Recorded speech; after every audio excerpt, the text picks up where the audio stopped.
Hello, everybody, and welcome to the Tuesday edition of Video Clips. Today is Winston's birthday, first year birthday.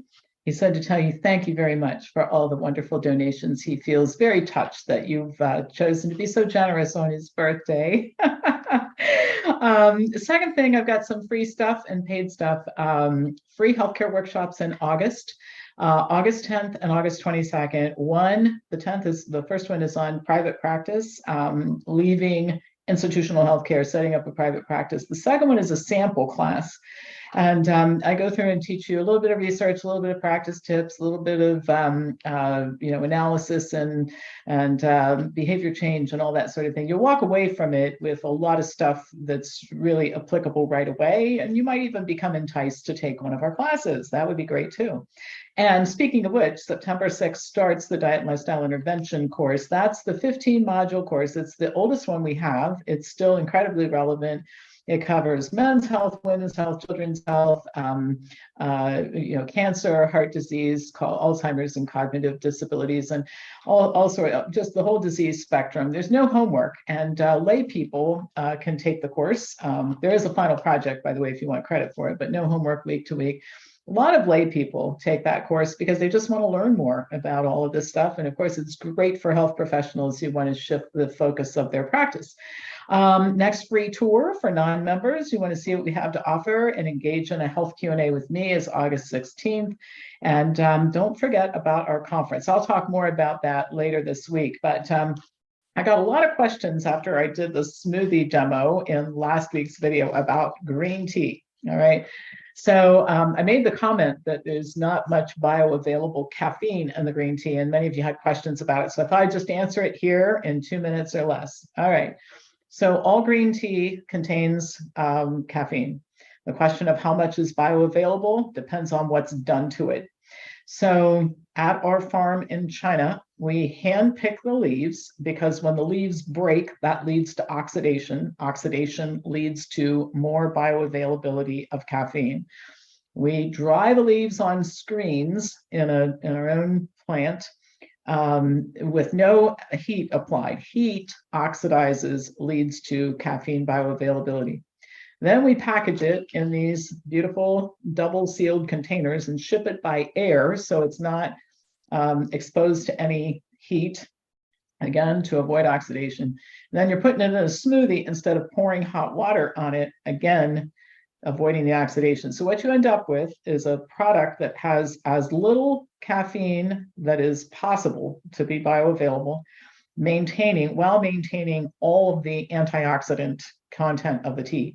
Green tea, if it's grown and harvested properly, is one of the most high antioxidant foods on the planet.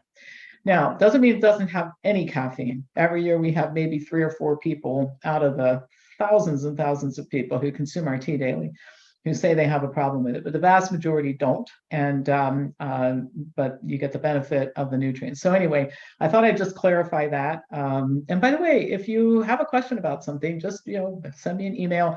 If it's something I can answer in an email, I will, although this would be more typing than I would normally want to do. So that's why I thought I'd just cover it here. So this is an ingredient in the green tea. Like I said, we have 3 or 4 people a year who leave it out for reasons that the caffeine bothers them, but the vast majority, nobody doesn't even notice it. The other thing I'll mention to you is that a lot of times people will start using our smoothie mix and all the ingredients I showed you last week, and they'll decide that they like it better with this kind of fruit or that kind of fruit, or so you play around with it till you get the taste that you want. It can be sweeter. We have a non-stevia one available if you don't like sweet. If you like sweet, I like things sweet, you have a stevia one. So lots of different things you can do to make it palatable for you. And please talk to our staff about it. We're open 12 hours a day, so you can call our office and talk to the staff.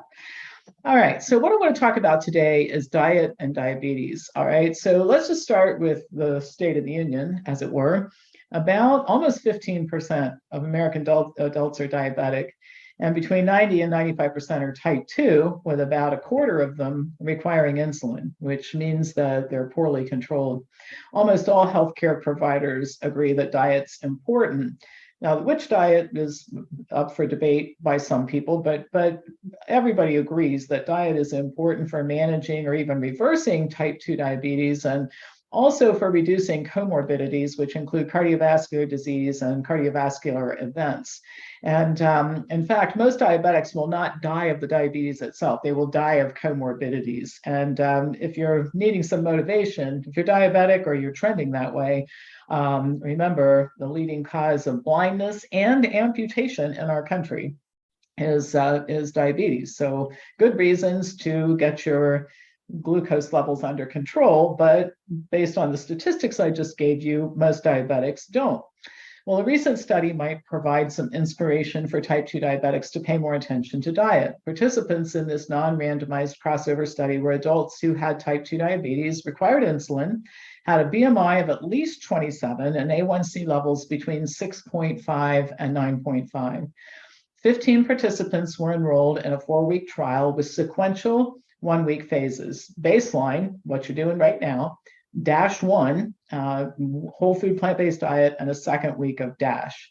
The diets were ad libitum. Subjects could eat as much as they wanted and meals were provided. So first, let's talk about the 2 intervention diets. Dietary approaches to stop hypertension DASH doesn't require the elimination of any food, but rather emphasizes consuming more fruit, vegetables, whole grains, and low-fat dairy. Saturated fat and sugar are reduced. A whole foods plant-based diet, which doesn't always have to be vegan, by the way, emphasizes beans, whole grains, and fruits and vegetables, and minimizes or excludes, in some cases, animal foods, added fats, and added sugars. Both diets have been shown to lower blood pressure, plasma cholesterol, weight, and blood sugar. Treatment programs using a whole food plant-based diet have been shown to lead to atherosclerotic regression, improvement in angina, and reduced risk of cardiac events among people with diagnosed coronary artery disease, including severe coronary artery disease, avoiding events for decades with adherence to the diet. Now, for some details of the study. 12 of the subjects completed the study, and the explanation for the dropouts were an unexpected surgery, a car accident, and 1 subject started a new job and couldn't continue the weekly assessment. So it's very important to know why people drop out of a study, because, and often that is not accounted for. So kudos to the researchers for including that information. By the end of the DASH1 phase, total daily insulin requirements had dropped 24% compared to baseline. This is good news. By the end of the whole food plant-based phase, total daily insulin requirements had dropped 39% compared to baseline. When the DASH diet was resumed in the final phase, insulin dosing increased 15% from the end of the whole food plant-based week. Average daily blood sugar was 22 to 24% lower across dietary phases compared to baseline. The lowest fasting blood sugar resulted from the whole food plant-based diet was significant when compared to baseline. Insulin resistance decreased by 30% during DASH1, 49% during the whole food plant-based diet, and then DASH2 remained 28% lower than baseline. Weight decreased during all 3 phases, with a 3% lower weight at the end of the 3rd week compared to baseline. Total HDL and LDL cholesterol, all lowest at the end of the whole food plant-based week, and total and LDL cholesterol significantly increased on returning to the DASH diet. So, some conclusions we can draw from this. First of all, both a DASH diet and a whole food plant-based diet consumed without mandating calorie or portion restriction, which never works anyway, resulted in large, rapid reductions in insulin requirements among participants with insulin-treated type 2 diabetes. Within 2 weeks, participants were taking 39% less insulin while maintaining significantly lower blood glucose. Simultaneously, significant improvements were observed in total and LDL cholesterol, leptin, weight, and C-reactive protein, C-reactive protein being a marker for inflammation. While it's not possible to strictly isolate the effects of the DASH diet and the whole food plant-based diet in this study due to carryover effects from week to week, a pattern did emerge. For most outcomes, initial benefits resulting from a DASH diet became significantly greater after switching to the whole food plant-based diet for 7 days, and then these benefits started regressing upon resumption of the DASH diet. Now, my comments about this was a small study, and there is criticism of small studies, but one of the advantages of small studies is that they often can control variables better. For example, in this study, the meals were provided, which may not have been practical or affordable with more participants. So often data is reported, self-reported by the participants themselves. It's not very accurate. It's very difficult to quantify, but you provide the food and you know exactly what the people are eating. The breadth of the effect is a counter for the small study size. I mean, it's much easier to find effects in larger studies with hundreds of subjects, but the problem is that often these differences are statistically significant, but clinically meaningless. In this case, the effect wasn't just statistically significant, but clinically very meaningful. The numbers that I mentioned to you would eventually, if continued, would potentially lead to these people not having to take medication.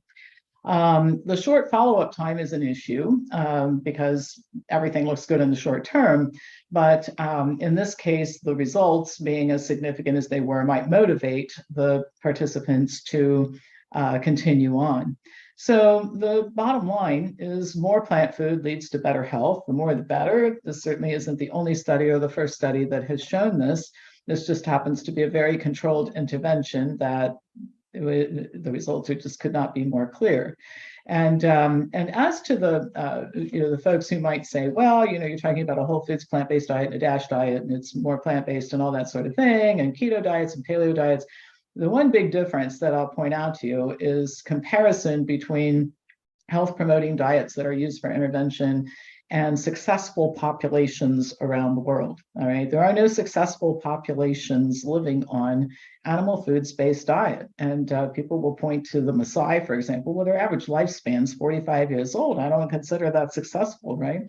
The other thing is that almost any diet, there are many variations on diets, keto, paleo, that'll stabilize glucose control, for example, in a short period of time, but they've never been studied to look at atherosclerotic regression and the reduction or elimination of events in the long term. And we do have that data for plant-based diets. And so it's an inconvenient thing for people to reconcile who are recommending some of these paleo and keto diets. Will show me decades, because Esselstyn has followed his people now for 34 years, I think. And so show me that for those diets and I'll definitely pay attention. But anyway, I thought it was important because I always hear after I report something like this, yeah, but what about this diet and that diet? The long-term data from that we have on people who followed more of a plant-centered diet is very compelling. So eat more plants, and really, I don't know many people who would argue with eating more fruits and vegetables for sure. So with that, that's all for today. And as usual, pass this on to anybody who you think would enjoy watching it. And I will be back to you tomorrow with more news.